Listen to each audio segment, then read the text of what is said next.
For Christmas, I received a massive delivery box. When I opened it, I found my icy, high-maintenance ex-girlfriend inside. She was wearing a cat-eared maid outfit, a gold bow around her neck, and with red, puffy eyes, she begged me, "Master, please sign for the delivery." The whole world lived in fear of her, but only I knew the truth. She was insane, and she was insane only for me. It was Christmas Eve, and the snow was coming down hard in Chicago. I had just dropped off my last DoorDash order, rubbing my frozen hands together as I returned to my cramped, 300-square-foot studio apartment. I didn't bother turning on the lights. The neon glow from the city outside washed the room in a cold, blue haze. My phone buzzed, a mass text in a group chat. "Merry Christmas." I exhaled a cloud of white mist and deleted it. Marry my ass. Suddenly, a violent pounding echoed from the door. Thud, thud, thud. I frowned. Who would be here at this hour?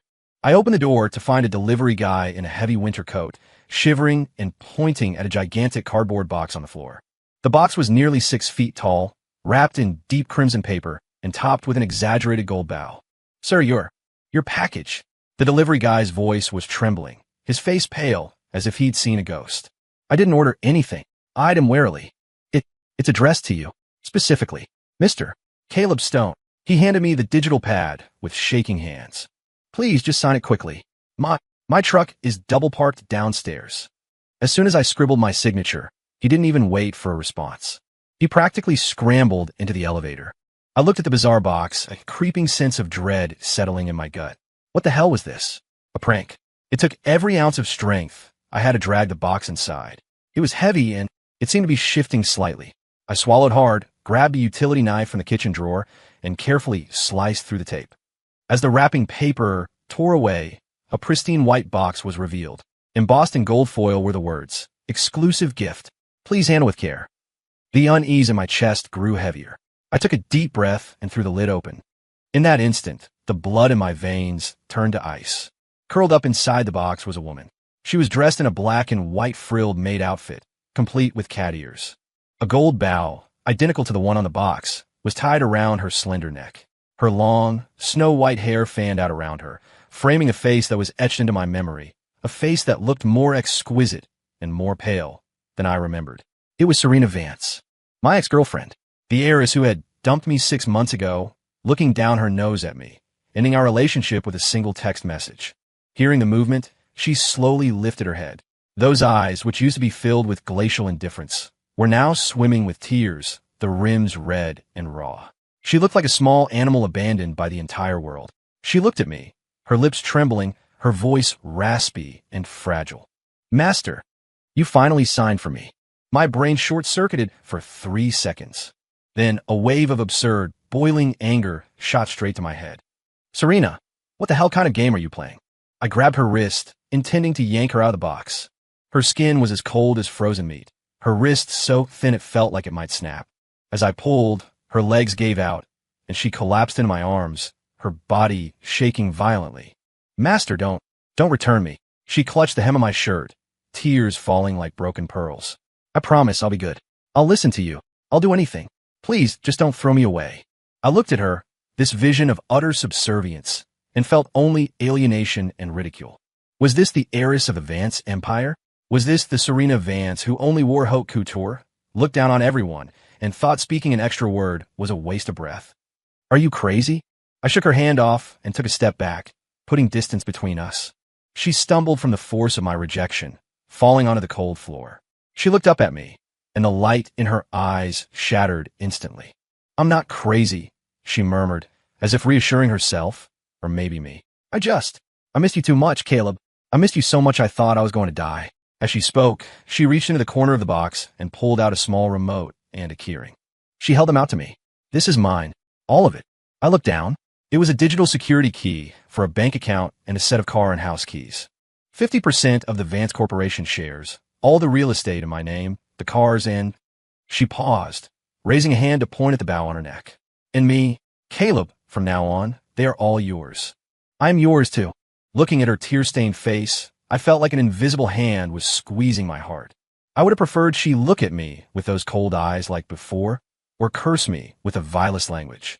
That would be better than this, treating herself like an object, wagging her tail, and begging for pity.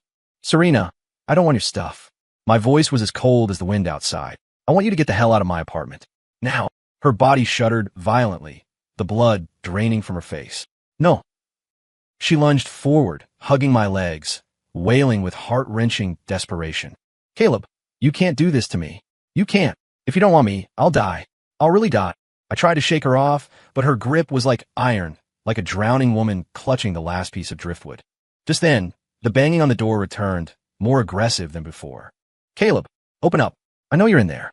Pay your rent. It was Mrs. Higgins, the landlady. My patience snapped. I'll give it to you tomorrow. Tomorrow? You say that every day. If you don't pay up, pack your shit and get out tonight.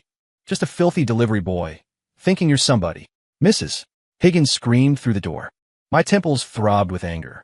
But in my arms, Serena suddenly stopped crying. She slowly lifted her head. In those red, swollen eyes, a flash of that familiar, bone-chilling coldness returned. She let go of me, stood up, walked to the door, and looked through the peephole. Then, she pulled out her own phone and dialed a number. It's me. Her voice returned to its former icy detachment, devoid of emotion. 3 minutes. I want the woman downstairs and her entire family to disappear from Chicago. Completely. Before I could even process what she meant by disappear, the yelling outside stopped abruptly. It was replaced by a terrified scream and the sound of a phone shattering on the floor. Then came Mrs. Higgins' voice, sobbing, incoherent, begging for mercy. I was wrong. I was really wrong. Please let me go. I won't do it again. I'll move out right now. I'll never come back here. The voice faded away, disappearing down the hallway. The world fell silent. I stared at Serena, dumbfounded. She hung up the phone as if she had just completed a trivial task, then turned back to me. The murderous aura vanished instantly, and she reverted to the shivering, fragile kitten. Caleb, she said timidly, she won't bother you anymore. My throat was dry. What? What did you do to her? Nothing, she said lightly. I just made her understand who the real master is. She walked up to me, carefully took my hand, and placed it on top of her head. Caleb, you are the master here. In this world, only you are allowed to bully me. Her hair was soft and cool to the touch. My hand froze in midair, unsure whether to pet her or pull away. I looked at her upturned face, written with submission and dependency, and my mind was in chaos. An hour ago, I was a delivery driver worried about rent. An hour later, I was the master of the most powerful woman in the city. What the hell was happening? Serena, we broke up, I said, trying to inject some reality into the situation. No. She shook her head stubbornly, her eyes reddening again. You just didn't want me anymore. It's okay. I'm back now. I'm giving myself to you. You can do whatever you want with me. You can hit me, curse at me, or do anything you want. As she spoke, a feverish, unnatural flush rose on her cheeks. I looked at her and suddenly understood. She wasn't joking. She was serious. She saw herself as a sacrificial offering for atonement, and I was her only god. This realization sent a chill down my spine. Get up first. I sighed, my voice softening. The floor was freezing. Hearing the shift in my tone, her eyes lit up. She scrambled up from the floor like a robot awaiting a command. Go take a shower and change your clothes. I pointed to the bathroom. That maid outfit is hurting my eyes. Okay. She nodded obediently, then paused, as if realizing something. Master, where do I sleep? I looked around the 300-square-foot studio with its single twin bed and fell silent. In the end, I slept on the floor. I gave a narrow twin bed to the noble Miss Vance. I spread a few old jackets on the hardwood, my bones aching against the floorboards. A few feet away on the bed, Serena seemed unable to sleep, tossing and turning. In the darkness, I could hear her suppressed, shallow breathing. Caleb, she spoke suddenly. Yeah. Are you cold? No. Is the floor hard? It's fine. Silence. A moment later, she spoke again, her voice tinged with a subtle grievance. The bed. It's really big. I closed my eyes, pretending not to hear. Is she kidding? Letting her take the bed was already my limit. Another silence followed. I almost thought she had fallen asleep when I heard a rustling sound next to me. I snapped my eyes open to see a dark shadow sliding silently off the bed, inching toward me across the floor. What are you doing? I whispered sharply. The shadow flinched, freezing in place. It was Serena. She was wearing one of my old t-shirts. The oversized fabric swallowed her frame, making her look even smaller and frilier. I'm scared, she whispered in the dark, her voice barely audible. Scared of what? Think there are ghosts in here? I asked impatiently. I'm scared that when the sun comes up, you won't want me anymore. Her voice cracked with tears. I'm afraid I'll open my eyes and you'll be gone again. My heart felt like it had been pricked by a needle. 6 months ago, I had left without saying goodbye. That day, her mother had found me, thrown a check for $1 million in my face, and told me to leave Serena forever. I didn't take the check, but I left, because I knew there was an unbridgeable chasm between us. I thought it was the best choice for both of us. I never imagined it would push her to this point. Come up here, I sighed, scooting inward to make a sliver of space on the makeshift floor bed. She froze, then acted as if she had received a divine blessing. She scrambled over, lying down tightly against the wall, pressing herself as close to the edge as possible, terrified of touching me. I could feel the tension and caution in her body. We didn't speak the rest of the night. When I woke up the next day, the space beside me was empty. My heart jumped, and I sat up abruptly. Did she leave? Good. I laughed bitterly, but my chest felt hollow. Just then, a sizzling sound came from the kitchen area. I walked over and saw Serena frantically try to fry eggs at the stove. She was still wearing my t-shirt, a smudge of flour on her face, looking like a cat that got into the pantry. The eggs in the pan were half burnt, but she didn't seem to notice, focusing intensely on cracking another egg into a bowl. Half the shell fell in with the yolk. That clumsy display. Where was the ruthless CEO, Serena Vance? Hearing me, she turned around. Her eyes lit up. Master, you're awake? She presented the plate of charred eggs like a treasure. I made breakfast for you. I looked at the culinary disaster, then at her expectant eyes. I picked up a fork, stabbed a piece, and put it in my mouth. Bitter, acrid, and burnt. Is it good? She asked nervously. I swallowed it without expression. It's good. She smiled. That smile was like the warmest winter sun, instantly illuminating the gloomy apartment. After finishing that unforgettable breakfast, I decided to take her out to buy some decent clothes. She couldn't keep wearing my old shirts. Are we going to the mall? Her eyes sparkled like a kid going on a field trip. No. I refused flatly. Are you kidding? If I took her to the Magnificent Mile, the headlines tomorrow would read, Vance Corp CEO spotted with mystery man at discount store, romance suspected. I just want a quiet life. I took her to a discount outlet store down the block. The shop was tiny, clothes piled in messy heaps. Serena had obviously never been to a place like this. She frowned as soon as we walked in, but seeing me, she immediately suppressed her disgust and tried to look interested. I grabbed 2 hoodies and a pair of jeans for her. Go try them on. She took the clothes and obediently went into the cramped fitting room. I stood outside, wondering what the hell I was going to do next. Was I really going to let her stay? Well, if it isn't Caleb Stone. A sleazy voice sounded behind me.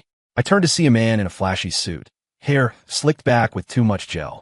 Braden Cole, a college classmate, a rich trust fund kid who never studied, and one of Serena's many pursuers. He looked me up and down, his eyes full of disdain. TSK. Haven't seen you in years. Doing this badly, huh? Still shopping at the dollar store? I couldn't be bothered to reply. He wouldn't let it go. He leaned in, lowering his voice. I heard Serena dumped you? Makes sense. How could a pauper like you deserve her? But don't be too sad. He patted my shoulder, grinning smugly. I'm about to close the deal with her. When we get engaged, I'll send you an invite so you can see what real class looks like. I stared at his punchable face, my fist clenching. Just as I was about to swing, the fitting room door opened. Serena walked out. She was wearing the white hoodie and jeans I picked. Her hair was loose, her face bare of makeup, yet she was breathtakingly beautiful. Braden saw her, and his eyes practically popped out of his head. He instantly switched to a fawning smile. Serena, what are you doing here? What a coincidence. He reached out to grab her arm as he spoke. Serena didn't even glance at him. She walked straight to my side, naturally linked her arm through mine, and rested her head on my shoulder. Then, she lifted her eyes to look at Braden. In that instant, the temperature in her gaze dropped below absolute zero. Braden Cole. Her voice wasn't loud, but it carried an undeniable authority. I give you 1 minute. Get out of my sight. Otherwise, by tomorrow morning, Cole Industries will no longer exist. A smile froze on Braden's face. He looked at Serena in disbelief, then at me, as if watching a fantasy movie. Serena, you're joking, right? For this poor loser. Serena didn't speak again. She simply took out her phone and dialed a number. It's me, Acquire Cole Industries. Yes, right now. She hung up. The whole process took less than 10 seconds. Braden's phone started ringing frantically. He answered it with a trembling hand. His father's hysterical screaming came through the speaker, loud enough for me to hear. You idiot. Who did you offend? The company is done. It's all over. Braden's face turned whiter than a corpse. He dropped to his knees with a thud, a dark stain spreading across the front of his trousers. Ms. Vance, I was wrong. I was so wrong. He crawled toward Serena, snot and tears streaming down his face. Please, have mercy. Give us a way out. Serena didn't even lift an eyelid. She just held my arm tighter and asked softly, Master, can we go home? I looked at the absurd scene, pulled her along, and turned to walk out of the store. Back at the apartment, I finally exploded. Serena Vance. I pinned her against the wall, staring into her eyes. What exactly are you trying to do? You just acquire a corporation on a whim? Do you know how many families depend on those jobs? I wasn't a saint, but I couldn't accept this casual destruction of lives. She was frightened by my anger, her body trembling uncontrollably. He insulted you, she whispered, her eyes reddening. If he insults me, I should be the one to punch him, not you destroying his entire family. I growled. I just wanted to protect you. Tears rolled down her cheeks. I don't want to see anyone bully you ever again. Before I didn't have the power. I could only watch helplessly as my mother forced you away. Now I have the power. If anyone dares to touch a hair on your head, I want them dead. Her voice was quiet, but it carried a terrifying resolve of mutual destruction. My heart shook violently. So, she knew everything. I was wrong. She suddenly interrupted me, lowering her head like a child who made a mistake. Master, don't be mad. I'll listen to you from now on. If you say don't touch him, I won't touch him. As she spoke, she raised her hand and slapped herself hard across the face. The crisp sound echoed in the small room. I was stunned. I immediately grabbed her hand. What are you doing? Her cheeks swelled up visibly, a trace of blood at the corner of her mouth. Yet she seemed not to feel the pain, looking up at me stubbornly. Master, are you still angry? If you're still angry, hit me. Just don't throw me away. I looked at her stubborn, fragile face, and the anger in my heart was instantly replaced by a wave of helplessness and heartache. What was I going to do with her? After that slap, Serena became even more cautious. She was like a shadow. Wherever I went, she followed. If I watched TV, she sat at my feet, resting her head on my knees. If I played video games, she brought me tea and massaged my shoulders. Even when I went to the bathroom at night, I'd open the door to find her sitting outside, hugging her knees, waiting for me. I warned her a few times not to do that. She would nod obediently every time, promising she wouldn't. But the next time, she did exactly the same thing. Eventually, I stopped trying to correct her. Habit is a terrifying thing. I even started getting used to waking up every morning to her breakfast. Still terrible, but improving day by day. I got used to coming home to a light left on for me. That night, we were curled up on the couch watching a movie like a normal couple for once. It was some cheesy old romance flick. Watching the leads kiss in the rain, Serena suddenly buried her face in my chest and muffled, Caleb, do you love me? My hand on the remote froze. I didn't know how to answer that. Did I? I used to. And now? Was it pity? Responsibility? Or feelings rising from the ashes? Before I could find the words, she spoke again. It's okay. It doesn't matter if you don't love me. As long as you let me stay by your side, that's enough. Her voice was light, but it felt like a needle piercing the softest part of my heart. I turned off the TV and pulled her into my arms. Go to sleep. Just then my phone rang. It was an unknown number. I picked up, and a loud, boisterous voice came through. Caleb, my man, it's me, Mike Kowalski. Remember me? Top bunk, freshman year. Oh, Mike, I was surprised. Dude, we're having a class reunion this Saturday. You gotta come. Haven't seen you in years. Everyone's asking about you. I instinctively wanted to refuse. I didn't want to face those fake smiles and the boring comparisons of success. Don't give me that. You have to come. All the boys from the dorm are coming. You're the only one missing. Mike wouldn't take no for an answer. I'll text you the address. It's settled. The line went dead. I put down the phone, feeling a headache coming on. In my arms, Serena shifted. I looked down to see her eyes open, staring up at me with a dark intensity. Her gaze was like a deep, ancient well, radiating a chill. Class reunion? She asked. Are there female classmates? Yes. She fell silent. The air in the room seemed to drop 10 degrees in an instant. On Saturday, I went. I couldn't blow off Mike. Before we left, Serena was unusually quiet. She picked out a clean button-down shirt for me, fixed my collar, and even tried to tie my shoes before I stopped her. I'll be back tonight, I told her. She nodded, saying nothing, just standing in the doorway, watching me quietly. Her look was that of someone watching a soldier go off to war. The reunion was at a high-end hotel downtown. As soon as I walked in, I became the center of attention, mostly because I was dressed too simply. The guys were in tailored suits with expensive watches. The women were dripping in jewelry, the scent of their perfume thick enough to knock you over. Well, Caleb's here. A guy named Chad spoke up, his tone dripping with sarcasm. He'd always had a beef with me in college because I stole his thunder as the campus heartthrob. Heard you're delivering food now? Making money doing that. A ripple of laughter went through the group. Mike pulled my arm, signaling me to ignore him. I found a corner to sit in, not interested in wasting breath on these people. After a few rounds of drinks, a girl who used to have a crush on me, Ashley, sat down next to me with her wine glass. Caleb, long time no see. She smiled sweetly. You're just as handsome as ever. I am alright, he replied flatly. I heard. You and Serena Vance broke up? She asked, testing the waters. I didn't answer, which she took as a confirmation. Her eyes lit up, and she leaned in closer, practically pressing her body against mine. Actually, I always thought that Aries type didn't suit you at all. You deserve better. Her warm breath hit my ear, heavy with the smell of alcohol. I frowned, about to push her away. Is that so? An icy female voice cut through the noise from the doorway of the private suite. The entire room went silent instantly. Everyone turned to look. Standing at the door was a woman in a black evening gown, radiating an overwhelming aura of power. Behind her stood 2 rows of bodyguards in black suits and sunglasses. It was Serena. She was wearing exquisite makeup, her lips a fiery red, her gaze sharp as a knife. She walked in step by step, her high heels making no sound on the carpet, yet feeling like they were stomping on everyone's hearts. She walked right up to me, glancing at Ashley, who was practically hanging off me. Then she smiled. The smile was breathtakingly beautiful, yet so cold it chilled the bone. You said he deserves better? She reached out, gently gripping Ashley's chin and forcing her to look up. Then, tell me, in this world, who is better than me? Serena Vance. Ashley was terrified. Her face went pale, her lips trembling, unable to form a single word. The entire room was so quiet you could hear a pin drop. Everyone was stunned by Serena's queen-like arrival.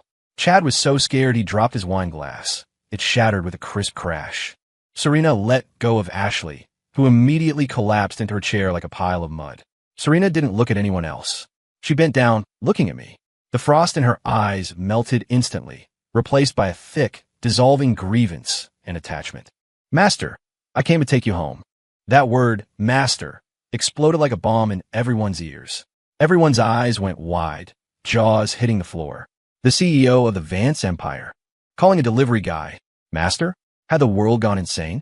I rubbed my forehead, headache pounding. I knew this would happen. I stood up and took her hand. Let's go home. Okay. She nodded obediently, letting me lead her out. As we passed Chad, I stopped. He was looking at me with pure terror, as if I were a monster. I smiled and patted his cheek. Watch your mouth in the future. With that, I pulled Serena out of the room under the petrified gaze of the crowd. As soon as we were out the door, Serena's body went limp, her whole weight leaning on me. Caleb, I was so scared. She buried her face in my chest, her voice trembling. Scared of what? I was scared you wouldn't want me. I was scared you'd leave with that woman. I saw her touching you. I wanted to chop her hands off. She was saying the most vicious things in my arms, yet shaking like a leaf in the wind. I sighed and hugged her tight. Am I not right here? In the future, don't pull stunts like this. I stroked her hair. If there's a problem, I'll handle it. But they were bullying you. I have my business too. I looked into her eyes, speaking slowly and clearly. Serena, I am not your pet, and you're not my accessory. We are equals. If you want to be with me, you have to learn to respect me. She stared at me blankly, seemingly processing my words. After a long time, she whispered, Are you willing to be with me? Looking at her eyes, filled with both hope and fear, the softest part of my heart was completely struck. Yeah. I lowered my head and kissed her lips. That kiss was like a switch. It completely opened the floodgates Serena had kept sealed for so long. Back home, she held me, and intermittently, she told me everything. It turned out that after I left, she had lost her mind. She locked herself in her room, refusing to eat or drink, withering away like a dying plant. Her mother, the woman who gave me the check, was afraid she would die, so she sent her abroad for mandatory psychiatric treatment. For 2 years in Switzerland, she thought about me every day. She hated her family for tearing us apart. So, she started to pretend. She pretended she was recovered, pretended she had forgotten me, and began actively cooperating with treatment and learning corporate management. Her disguise fooled everyone. Her family thought she had finally grown up and started gradually handing over company power to her. Meanwhile, in the shadows, step by step, she stripped her mother and the relatives who had opposed us of their authority. Until 6 months ago, when she took complete control of the Vance empire. The first thing she did was send her mother to the same sanitarium she had been forced into. Give them a taste of their own medicine, she said, her eyes terrifyingly calm. Then, she started looking for me. She used all her resources, casting a net over the entire city. But she didn't dare appear in front of me directly. She was afraid. Afraid I still hated her, afraid I would turn and walk away if I saw her. She secretly observed me for a long time. She knew where I lived, when I left the house, when I came home, even which dumpling shop I liked. She was like a stalker, greedily spying on every detail of my life. Until Christmas. She couldn't take it anymore. She wanted to see me, wanted to return to my side in a way I absolutely couldn't refuse. So, she planned that shocking special delivery. Caleb, she cried. I know I'm despicable, I'm crazy, but I didn't have a choice. I can't lose you again. Listening to her story, my heart seized with pain. I couldn't imagine how she had survived those 2 years. The girl I once held in the palm of my hand had turned herself into a blood-stained blade just to get back to me. She had hurt others, but she had hurt herself even more. I held her tightly, kissing away the tears on her face again and again. I'm sorry, I said. I'm sorry, I didn't know. I don't blame you. She shook her head. It's all in the past. Caleb, I'm back now. You'll never be alone again. From now on, I'll protect you. I smiled. Idiot. I tapped her nose gently. From now on, I'll protect you. I thought the biggest obstacle had been cleared. I didn't expect the real storm was just beginning. The next day, my tiny apartment welcomed an unwanted guest. Serena's father, Victor Vance, a man past 50, but still radiating an oppressive aura. Behind him were 4 bodyguards, a lineup identical to Serena's the night before. As soon as he walked in, he scanned me from head to toe with hawk-like eyes, making no attempt to hide the contempt and disdain in his gaze. Serena instinctively stepped in front of me, like a mother hen protecting her chick. Dad, what are you doing here? Her voice was cold. What am I doing? Victor sneered. I'm here to take you home. Look at yourself. What have you become? Mixing with this trash? You've completely humiliated the Vance family. He is not trash, Serena retorted passionately. He is the man I love. Love. Victor sounded like he'd heard the world's biggest joke. A pauper? A delivery boy? What does he have to love you with? The smell of cheap sweat on his clothes. The words were piercing.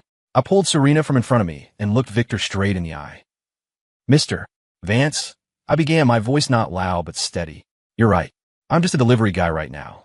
But I have hands and feet. I can support myself, and I can support her. And I won't be like certain people who, for the sake of so-called family interests, force their daughter to marry someone she doesn't love and drive her insane. Victor's face turned iron gray. You, Dad, Serena interrupted him. I'm not going back with you. In this life, I belong to Caleb, alive or dead. You ungrateful daughter. Victor shook with rage, pointing a finger at me. Kid, I'll give you one last chance. Here is $10 million. Take the money, get out immediately, and never appear in front of Serena again. The bodyguard behind him extended a check. Another check. Did these people think money could solve everything? I laughed. I stepped forward and took the check from the bodyguard's hand. Serena's face went deadly pale. Victor smiled triumphantly. Then, under their stunned gazes, I ripped the check in half, right in front of Victor's face. Mr. Vance, I threw the confetti-like pieces at his feet. 2 years ago, your wife offered me $1 million. I didn't take it. Today, you offer me $10 million. I still don't give a damn. You want to use money to measure the feelings between Serena and me. I took a step closer, staring him down, not yielding an inch in presence. You aren't qualified. Victor was thoroughly enraged by my action. I tried to do this the easy way, but you're choosing the hard way, he roared. Get him. Break his legs. The 4 bodyguards immediately circled me. Serena screamed, trying to rush forward, but was held back firmly by one of them. I shielded her behind me and faced the 4 large men. I was indeed just a delivery guy, but before delivering food, I had trained in boxing and MMA for 8 years. Dealing with these bodyguards, who were all show and no-go, was more than easy. 3 minutes later, all 4 bodyguards were on the floor, groaning in pain. The apartment was a mess. Victor stared at the scene, jaw dropped, his expression more colorful than if he'd seen a ghost. I walked toward him, step by step. He retreated in terror until his back hit the wall. Nowhere left to run. Now, I looked at him and said, word by word, can we have a proper conversation? Victor left. He practically crawled out. I didn't touch him. I just told him that if he dared to harass me or Serena again, next time, it wouldn't be his bodyguard's legs getting broken. The room returned to quiet. Serena peeked out from behind me, looking at the wreckage on the floor, then at me, her eyes rimmed with red. Caleb, I am sorry. I caused you trouble again. I turned around and pulled her into my arms. Silly girl, what are you talking about? I kissed her forehead. From now on, no one will dare to bully us. After that day, Victor Vance never appeared again. I heard he was completely stripped of all power in the company by Serena and sent to a scenic place to retire. As for me, I quit the delivery job. Serena insisted on opening a company for me, but I refused. Using the savings I'd scraped together over the years, I bought a small bookstore. I like reading, and I like quiet. Serena became the only employee in my bookstore. Her daily job is to sit behind the counter and stare at me quietly. Occasionally, if a female customer tries to flirt with me, she lifts her head, fixes them with those icy, expressionless eyes until they flee in terror. Then, she turns to me, looking aggrieved and pitiful. Master, there was a bug. I walk over and pat her head. It's okay. I chase the bug away. She immediately reveals a satisfied smile, like a cat that just got a treat. I know her madness has never truly disappeared. That paranoia and possessiveness are etched into her soul. But so what? The whole world fears her madness. Only I know that her madness is for me alone. And that is enough. Story complete.